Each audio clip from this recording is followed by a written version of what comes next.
છે કે માહિતીનું એકત્રીકરણ. પહેલી વિડીયોમાં તમે શરૂઆત જોઈ હશે પ્રસ્તાવના વિષયના ઉદ્ભવ વિશેની વાત કરેલી, એટલે કે આંકડાશાસ્ત્રનો ઉદ્ભવ, વિકાસ વિશ્વ લેવલે અને ભારત લેવલે આ વિષયની શરૂઆત ક્યારથી થઈ એની બાબત હતી. ત્યાર પછી પ્રકરણનું આપણે મેઇન ટોપિક લીધો. એ ટોપિકની અંદર તમે સમષ્ટિની વાતો અમે આપેલી તમને. સમષ્ટિ, નિદર્શ, માહિતી, સંખ્યાત્મક માહિતી અને ગુણાત્મક માહિતી. અત્યાર સુધી આ મુદ્દા સુધી આપણે પહેલી વિડીયોમાં આપણે અભ્યાસ કરેલો છે.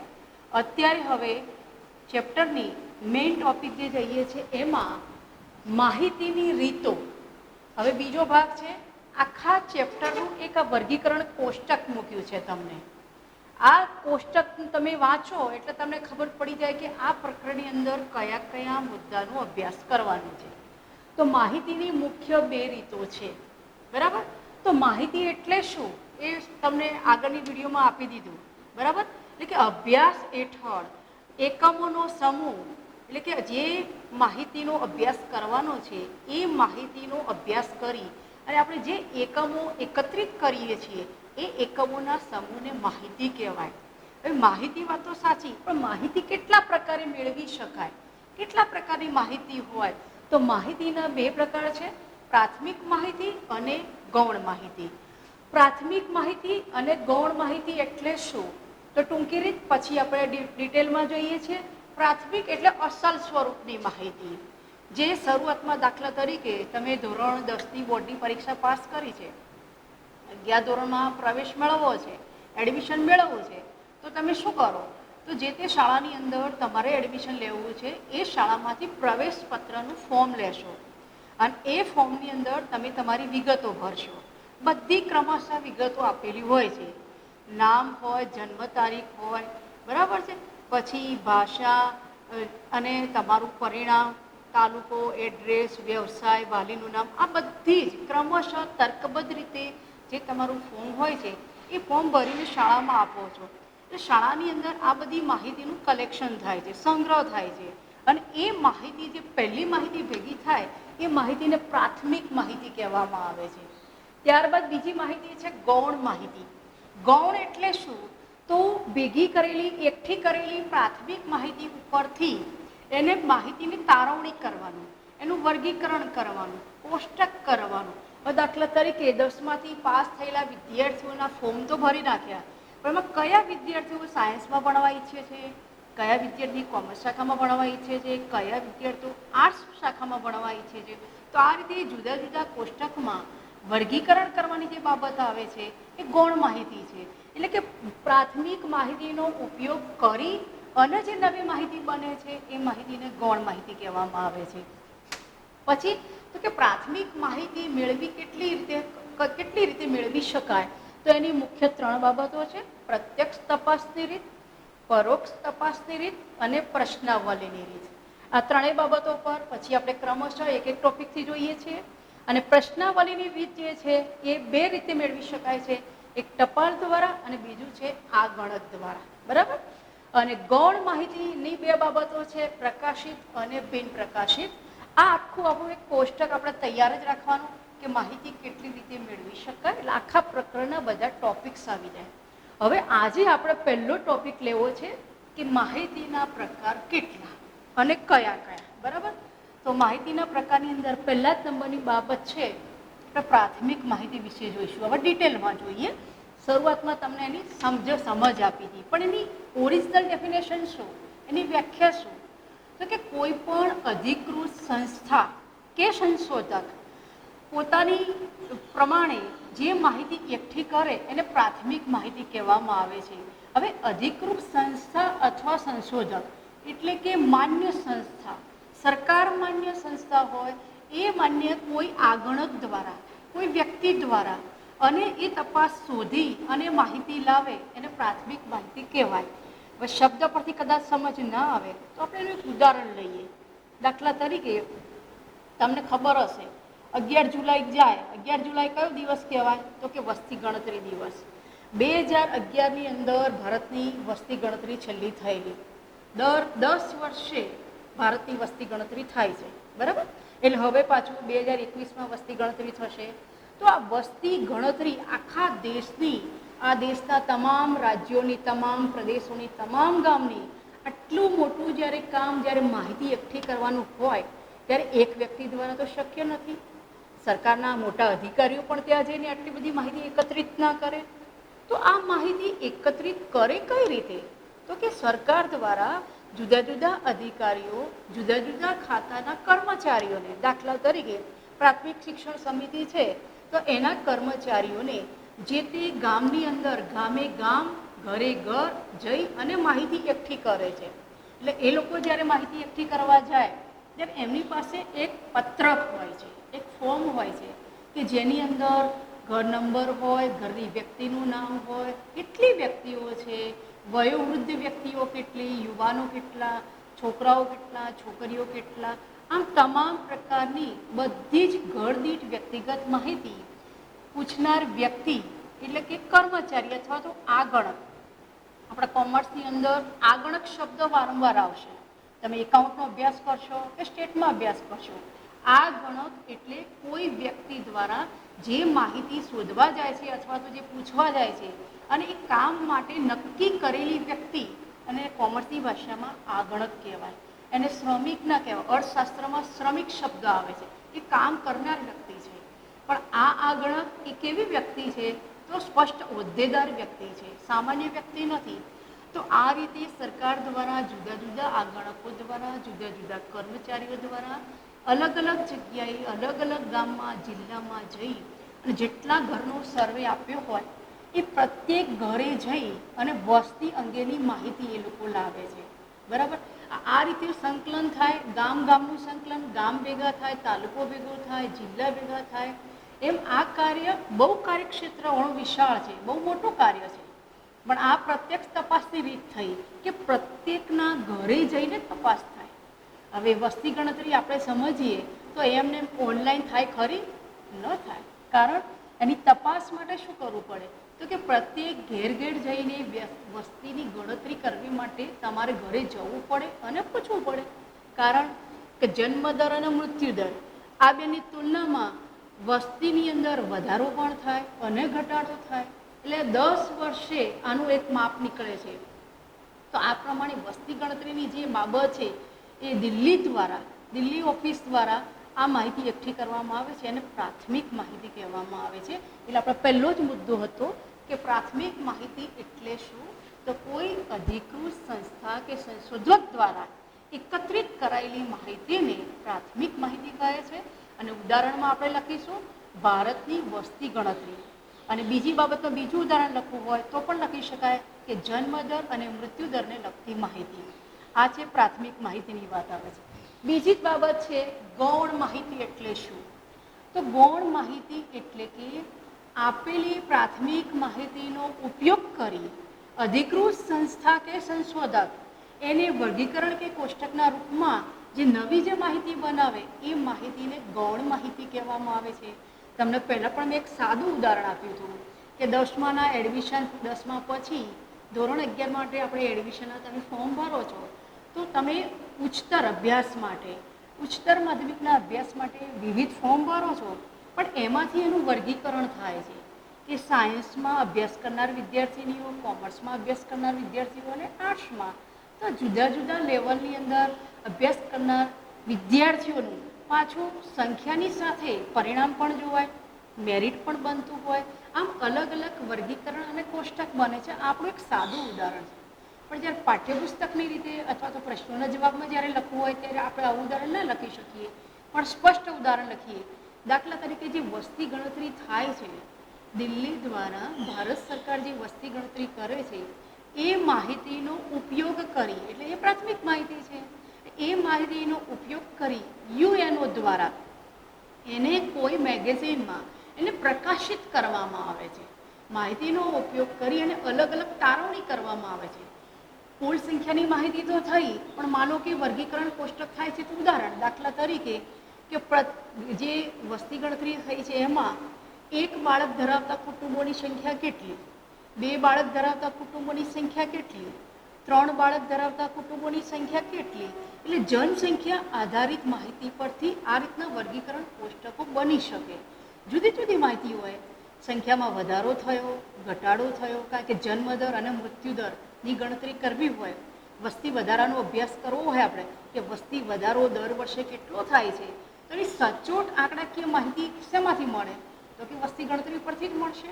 ત્યારે ગૌણ માહિતી માટે આપણે આ ઉદાહરણ લેવાનું છે કે ભારતની વસ્તી ગણતરી જે થાય છે, જે જનગણના થાય છે, અને એના પરથી જન્મદર અને મૃત્યુદરની આ જે માહિતી થાય છે, તો આવી બધી માહિતી પરથી યુએનઓ દ્વારા ભારત સરકાર એ પ્રકાશિત કરે છે મેગેઝિનોની અંદર. આ પ્રકાશિત થયેલી માહિતી ગૌણ માહિતી કહેવાય. કારણ કે પ્રાથમિક માહિતી હતી એટલે નવી માહિતી પ્રકાશિત કરી છે.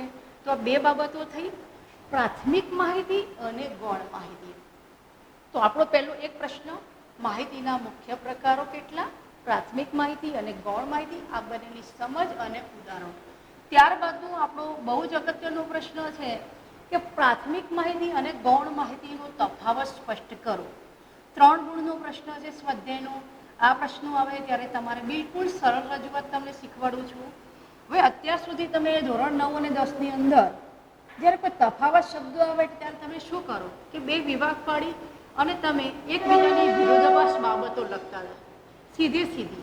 પણ અહીંયા એવું નથી કરવાનું.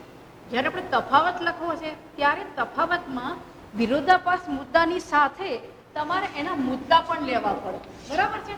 હવે આ જે છે આ ટોપિક પર મેં મુદ્દા લખ્યા છે કે દાખલા તરીકે પ્રાથમિક અને ગૌણ માહિતીનો તફાવત આપવો છે તો પહેલો જ મુદ્દો છે કે અર્થ. બંને માહિતીનો તમારે અર્થ લખવાનો. તો અર્થ આપણને ખબર પડી ગઈ. પ્રાથમિક માહિતીનો અર્થ આપણે શું લખીશું? તે કોઈ પણ અધિકૃત સંસ્થા કે સંશોધક પ્રથમ રીતે જે એકત્રિત માહિતી કરે છે એને પ્રાથમિક માહિતી કહેવાય. તો ગૌણ માહિતી, તો પ્રાથમિક માહિતીનો ઉપયોગ કરી અને જે નવી માહિતી બને છે એને આપણે કહીશું ગૌણ માહિતી. પછી છે કે એકત્રિત કરવાની રીત. પ્રાથમિક માહિતી કઈ રીતે એકત્રિત થાય છે? તો એકત્રિત કઈ રીતે થાય? તો પ્રાથમિક માહિતીમાં પ્રત્યક્ષની રીત છે, એટલે કે જાતે સંશોધક કે આગળક રૂબરૂ જે તે જગ્યાએ જઈ તપાસ કરી અને માહિતી એકત્રિત કરે છે. જ્યારે ગૌણ માહિતીની અંદર રૂબરૂ જવાની જરૂર હોતી જ નથી.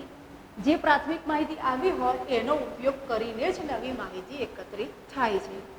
પછી છે કે સ્વરૂપ. પ્રાથમિક માહિતી કયા સ્વરૂપમાં હોય? તો કે પ્રાથમિક માહિતીનું સ્વરૂપ જટિલ છે.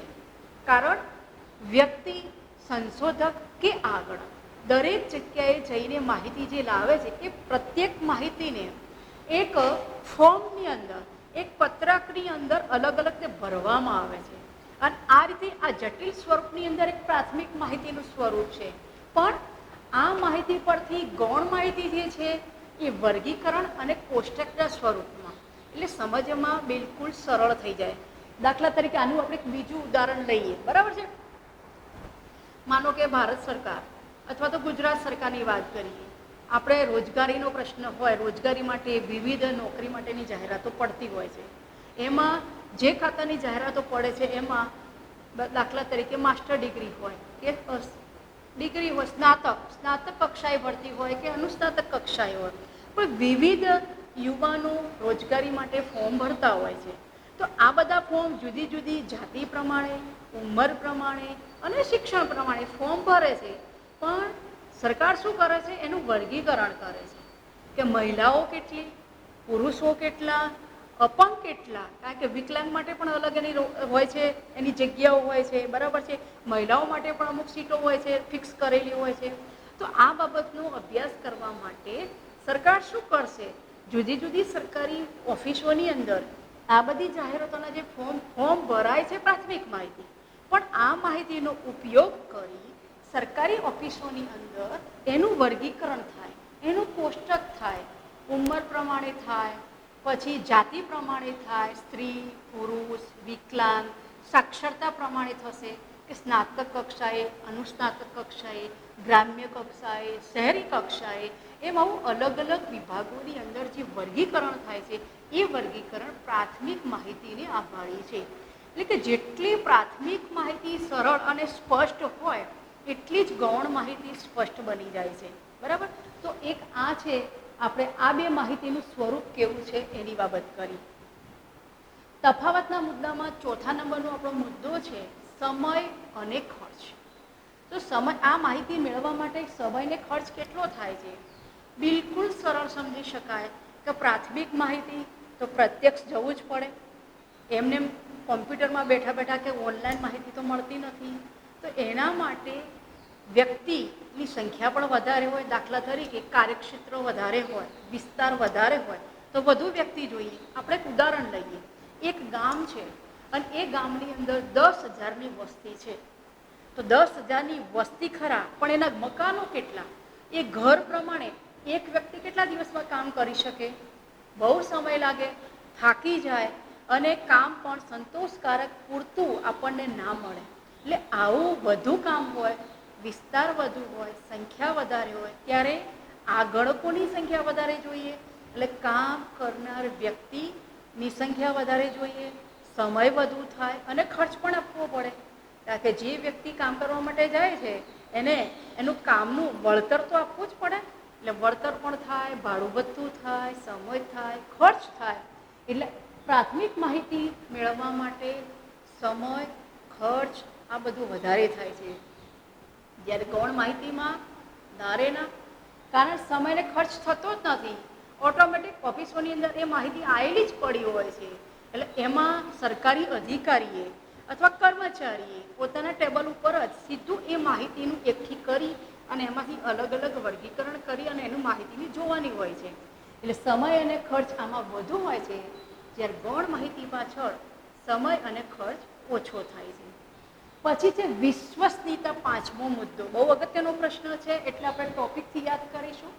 વિશ્વસનીયતા, તો કે પ્રાથમિક માહિતી જે એકત્રિત કરેલી છે એની વિશ્વાસ વધુ છે. કારણ કે પૂછનાર વ્યક્તિ કે આગળ પ્રત્યેક વ્યક્તિ પાસે રૂબરૂ જઈ અને માહિતીનો મેળવે છે, એટલે આની વિશ્વસનીયતા વધુ છે.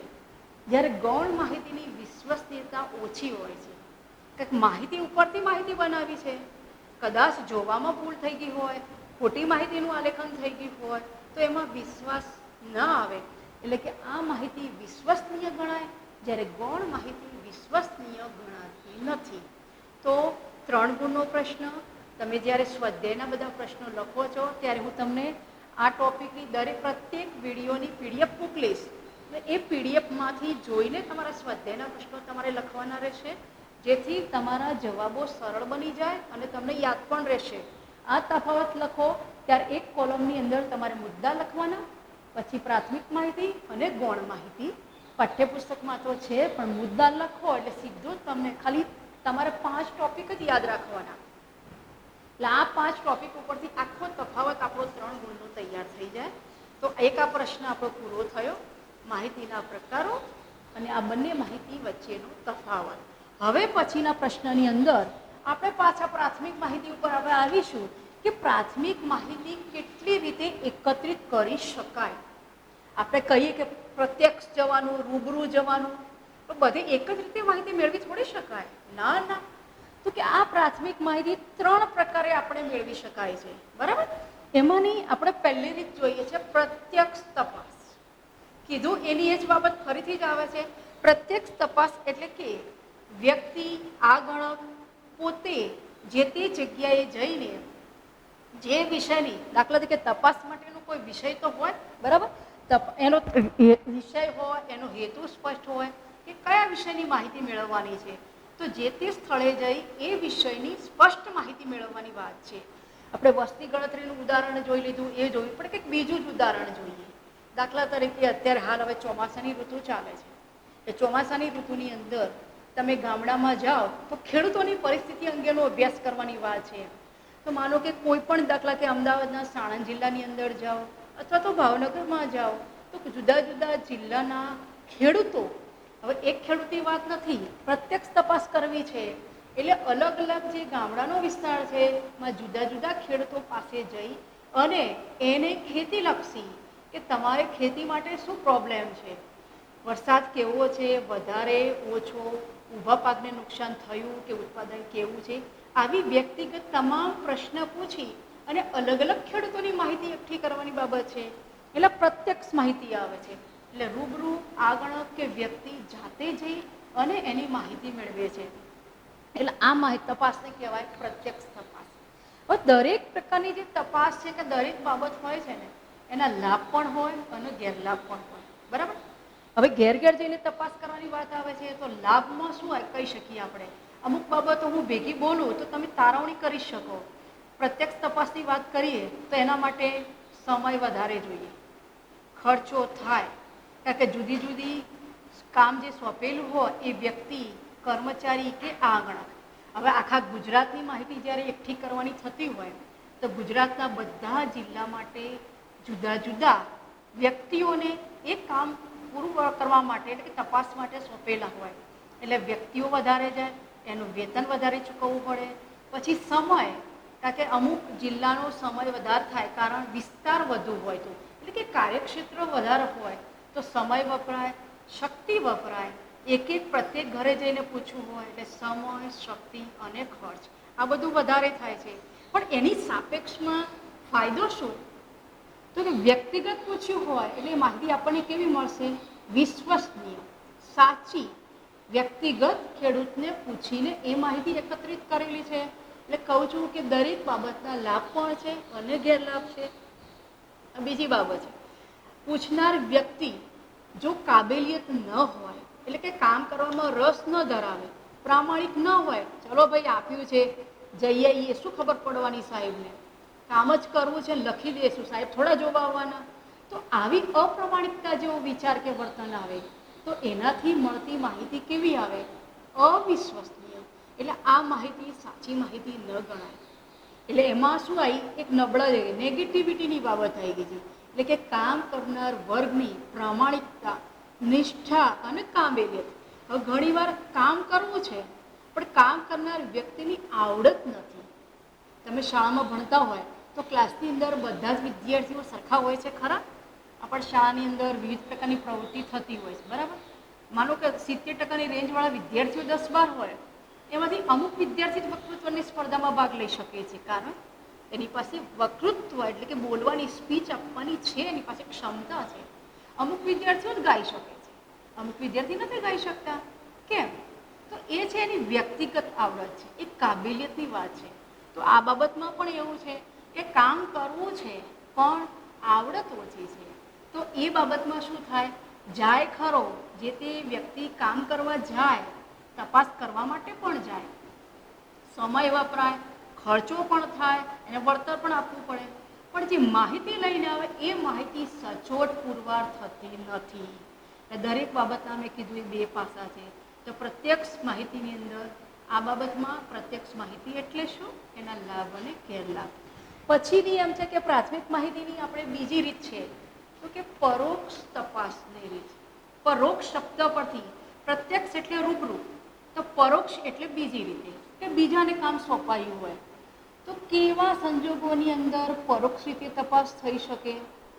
આપણી રીતે જ વાત કરીએ આપણે તો વાત એમ છે, આપણે એવું સમજી લઈએ કે જ્યારે પ્રત્યક્ષ સ્ત્રોત અથવા તો કોઈ વ્યક્તિ અસ્તિત્વમાં ન હોય, એ કામ કરનાર વ્યક્તિ હાજર જ નથી, તો હાજર ન હોય, કાર્યક્ષેત્ર વિશાળ હોય, બહુ સમય લાગતો હોય, ખર્ચ વધુ થતો હોય, અથવા તો પ્રત્યક્ષ વ્યક્તિ તો છે, સ્ત્રોત તો છે, પણ એની પાસે કામ કરવાની આવડત નથી, કાબેલિયત નથી.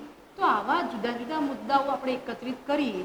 જ્યારે આવું બધું ભેગું થાય ત્યારે માહિતી એકઠી કરવી હોય તો એ સંસ્થા શું કરશે? પરોક્ષ રીતે એટલે કે બીજી રીતે માહિતી આપણી પાસે એકઠી કરાવે. કારણ કે એને વિશ્વાસ નથી, કામ કરનાર વર્ગ તો છે પણ એ કામ કરવાની આવડત નથી, કાબેલિયત નથી, અથવા તો ક્ષેત્ર વધારે છે, વિસ્તાર વધારે છે. હવે જુદા માનો કે વ્યક્તિ પણ છે સ્પષ્ટ, પણ આટલા બધા સમયની અંદર અથવા તો આટલી બધી જગ્યાએ એક એક વ્યક્તિને મોકલવામાં આવે તો ખર્ચો કેટલો થાય, કેટલા સમયે માહિતી આવે. હવે અત્યારના સમયની અંદર આપણો સમય કેવો થઈ ગયો છે? ઝડપી. અત્યારનો સમય માહિતી ક્રાંતિનો સમય કહેવાય, ટેકનોલોજીનો સમય કહેવાય. આ બીજી બાબત આવી છે. અને ટેકનોલોજીના સમયની અંદર જો આપણે ઇન્ટરનેટ કે ઇન્ફોર્મેશન ટેકનોલોજીનો અભ્યાસ કરતા હોઈએ તો માહિતી સચોટ પુરવાર અને ઓન ધ સ્પોટ તમે મોબાઈલ વાપરો છો ત્યારે ઘરે મોબાઈલ દ્વારા તમે અભ્યાસ કરો છો તો તરત કોઈ પણ પ્રકારની માહિતી તમે સર્ચ કરો તો માહિતી મેળવો છો. તો આ એક પ્રકારની માહિતી જ છે. આ વાતો મોબાઈલની વાતો નથી, પણ સ્માર્ટફોન દ્વારા તમારી પાસે ઇન્ટરનેટની સુવિધા હોય તો ગૂગલ કંપનીએ વિવિધ પ્રકારના એ સોફ્ટવેરો નિર્માણ કરેલા છે કે તમારે જે પ્રશ્ન હોય એ પ્રશ્નને તમે સર્ચ ઓપ્શનમાં લખો, તરત એની માહિતી મળી જાય છે. આ ત્વરિત માહિતી છે. આ તો બધી આપણે પેલી માહિતીની વાત કરી છે કે સમય, સ્થળ અને આપણી પોતાની એનર્જી પણ વપરાય છે. પણ હાલનો આ સમયની અંદર, આધુનિક સમયની અંદર, ટેકનોલોજીના સમયમાં માણસ દુનિયાભરની, વિશ્વભરની માહિતી સેકન્ડોમાં મેળવી લે છે. એટલે તો કહેવાય કે ઇન્ટરનેટથી આખું વિશ્વ એક નાનું ગામ બની ગયું છે. થોડી વાત સંદેશાની જ વાત હતી એટલે મેં આમાં લઈ લીધી છે. પાછા આપણે મૂળ મુદ્દા ઉપર કે પરોક્ષ તપાસની વાત કરી તો આ છે. હવે પરોક્ષ તપાસની રીતથી પણ કઈ રીતે મેળવી શકાય એનું આપણે ઉદાહરણની વાત કરીએ, બરાબર છે. તો પરોક્ષ તપાસ મેળવવા માટે એક ઉદાહરણ છે. દાખલા તરીકે એક મોટી કંપની છે. હવે એ કંપનીની અંદર 10,000 કારીગર વર્ગ મતલબ કે શ્રમિકો કે કર્મચારીઓ કામ કરે છે. હવે 10,000 કર્મચારીઓ કામ કરે છે અને એમાં સરકારે એ માહિતી કંપની પાસેથી માગી છે કે તમારા કંપનીમાં કામ કરનાર વર્ગમાં શિક્ષિત કે અશિક્ષિત અથવા કે સ્નાતક કે અનુસ્નાતક કેટલા, અથવા ઉંમરની સાપેક્ષમાં માગી છે, શિક્ષિતની સાક્ષરતાની સાપેક્ષમાં માહિતી માગી છે, અથવા તો એની આર્થિક પોઝિશનની બાબતમાં કોઈ પણ ટોપિક ઉપર માહિતી સરકારે માગી છે ઉપલા લેવલથી. તો શું, તો એ ઉપલા લેવલથી જે માહિતી માગી છે એ એક એક વ્યક્તિ પાસે જઈને માહિતી મેળવશે. આ 10,000 કારીગર કે 10,000 શ્રમિકો એની એક એક પાસે જઈને જો માહિતી એકઠી કરવામાં આવે, સમય થાય, ખર્ચ થાય અને એની બીજી બાબતમાં વિશ્વાસની વાત છે. ઘણીવાર માહિતી સાચી પણ ન આવે, ખોટી પણ માહિતી આવે. કોઈને એવું થાય કહેવા દો ને 10 ભણ્યા છે પણ કોલેજ કરી છે, કહેવામાં શું ફાયદો, કોઈ થોડા આપણા સર્ટી જોવા આવવાનું છે. એટલે આવી પણ મૂંઝવણનો પ્રશ્ન ઊભો થાય. ત્યારે આવા સંજોગો હોય ત્યારે શું કરશે તો કે તપાસ કરનાર વ્યક્તિ ઉપલા લેવલની જે તે કંપનીના મેનેજર કે અધિકારી પાસે જ જાય અને એ અધિકારી કે મેનેજર કે એની હોદ્દેદાર વ્યક્તિ આખી કંપનીના તમામ એની પાસે લિસ્ટ યાદી તૈયાર જ હોય અને એ યાદી પ્રમાણે કેટલા કર્મચારીઓ કામ કરે છે, શિક્ષિત છે, અશિક્ષિત છે, એટલા આવે છે, એમનું રોજી કેટલી છે, મતલબ કે એની આવક કેટલી છે. હવે આવકની બાબત આવે તો વ્યક્તિગત કોઈને આવક પણ પૂછી ના શકાય. તો જુદા જુદા લેવલના કર્મચારીઓની વગર પૂછપરછ કર્યા વગર, પ્રત્યક્ષ માહિતી લીધા વગર જે તે કંપનીની નિષ્ણાત વ્યક્તિ હોદ્દેદાર પાસેથી આ માહિતી લેવામાં આવે છે. એટલે આ માહિતી થઈ પરોક્ષ માહિતી. આની તમને ટીપમાં સમજ આપી. પરોક્ષ માહિતી એટલે શું, પરોક્ષ માહિતી કેવી રીતે મેળવવામાં આવે છે, એમાં પણ લાભ અને ગેરલાભ તો આવે છે. કે પરોક્ષ રીતે માહિતી મેળવવામાં આવે છે એમાં શું થઈ જાય તો પહેલી જ બાબત કે વિશ્વાસની બાબત આવે છે. કારણ કે માહિતી મેળવનાર વ્યક્તિ જે તે કંપની કે સંસ્થાના હોદ્દેદાર પાસેથી જ્યારે માહિતી લેતા હોય ત્યારે એ માહિતી સાચી છે કે ખોટી એ પણ એક શંકાસ્પદ થઈ જાય. માનો કે કોઈ કર્મચારી પર પૂર્વગ્રહની અપેક્ષા હોય તો પણ માહિતી ખોટી પડે. તો આ રીતે જુદી જુદી શંકા અને કુશંકાઓ થાય છે. બીજું, પરોક્ષ તપાસમાં ફાયદો એ છે ઓછા સમયમાં સ્પષ્ટ અને તરત એની માહિતી મેળવી શકાય છે. તો પરોક્ષ તપાસની રીત, એના લાભ અને ગેરલાભ. પછી આપણી ત્રીજી બાબત આવે છે પ્રશ્નાવલી. પ્રશ્નો દ્વારા તમે 11મા ધોરણમાં એડમિશન માટે આવ્યા તો ખરા, શાળામાં આવો છો તરત તમને શું આપવામાં આવે છે, લો ફોર્મ. આ ફોર્મ, આ પત્ર એ શું છે, એની અંદર બધી પ્રકારની પ્રશ્નાવલી છે. પ્રશ્નાવલી એટલે કે માહિતી. તમે તમારું ફોર્મ જોયું હશે તો તમારું નામ હોય, અટક હોય, પિતાનું નામ હોય, વ્યવસાય હોય, ઉંમર હોય, જન્મ તારીખ હોય, તો આ પ્રકારની વિગતો બધી જ લખેલી હોય. એની સાથે તમારું વતન, સરનામું, તમારું ધોરણ 10નો અભ્યાસ, કઈ શાળામાં, કયું પરિણામ, કેટલા ટકા, આવી વિગતો બધી જ હોય છે.